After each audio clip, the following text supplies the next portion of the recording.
तुम्ही पाहत आहात MCN न्यूज मराठी। राज्यासह देशभरात HTBT या कापूस बियाण्याचे कुठेही विक्रीसाठी परवानगी नसताना मूर्तिजापूर शहर पोलिसांनी राष्ट्रीय महामार्ग 53 वर एका खासगी बसमधून इतर गाडीत बियाणांचे पोते भरत असताना कारवाई केली। या कारवाईत 17 पोते HTBT कंपनीचे बोगस कापूस बियाणे पकडण्यात आले, ज्याची किंमत लाखो रुपये असल्याचं बोललं जात आहे। HTBT या कापूस बियाण्यांना संशोधन संस्थेची शिफारस व शासनाची मान्यता नसल्याने या बियाण्यांच्या विक्रीस देशभरात बंदी असताना देखील मोठ्या प्रमाणात राज्यात बोगसरित्या विक्री सुरू असून अकोला जिल्ह्यातील मूर्तिजापूर येथे राष्ट्रीय महामार्ग क्रमांक 53 वर व्यास हॉटेल नजीक मूर्तिजापूर शहर पोलिसांचे पथक गस्तीवर असताना गुजरातच्या सुरत येथून अमरावतीच्या दिशेने जाणाऱ्या एका खासगी लक्झरी बसमधून एका वॅगनॉर कंपनीच्या कारमध्ये काही व्यक्ती धान्याचे पोते संशयास्पद भरताना दिसल्याने पोलिसांनी केलेल्या तपासणीत मोठ्या प्रमाणात बियाणे असल्याचे आढळून आले। पोलिसांनी सदर बाबी तालुका कृषी अधिकाऱ्यांना भ्रमणध्वनीवरून संपर्क करून कृषी विभागाच्या अधिकाऱ्यांना पाचारण केले व यामध्ये सदर पोत्यातील बियाणे हे देशभरात बंदी असलेल्या कापूसच्या HTBT कंपनीचे 17 पोते आढळून आले, ज्याची किंमत बाजारपेठेमध्ये 15 ते 20 लाख असल्याचे तालुका कृषी अधिकारी यांनी स्पष्ट केले। मात्र या सर्व घटनेत पोलिसांची भूमिका संशयास्पद असून या कारवाई पोलिसांनी केवळ एका आरोपीस अटक करून केवळ एक टाटा कंपनीची MH20AT 8048 जप्तीमध्ये दाखवण्यात आली असून मूळ काळ्या रंगाची जी वॅगनर कार वापरण्यात आली ती मात्र पोलिसांनी सोडून दिली आहे।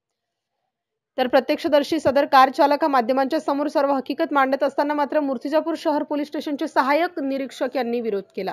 MCN न्यूज मराठी करिता धनराज सपकाळसह नरेंद्र वाढोणकर, मूर्तिजापूर।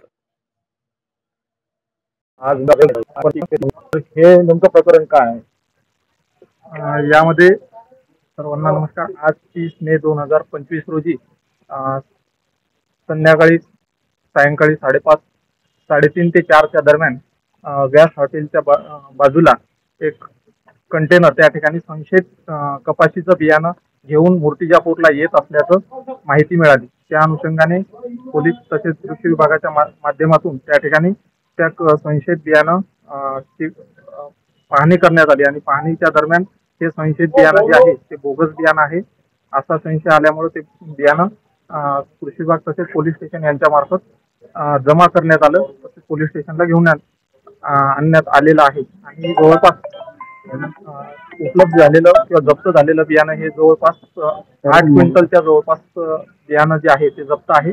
आजच्या बाजारात त्याची किंमत काय आणि शासन जो नियम याच्यानुसार शासन दरानुसार जर मूलभूत दराने जर विक्री झाले तर जवळपास 15 ते 16 लाख रुपयाचं हे बियाणं त्या ठिकाणी आहे। आता HTBT हे जे बियाणं आहे बाजारामध्ये याला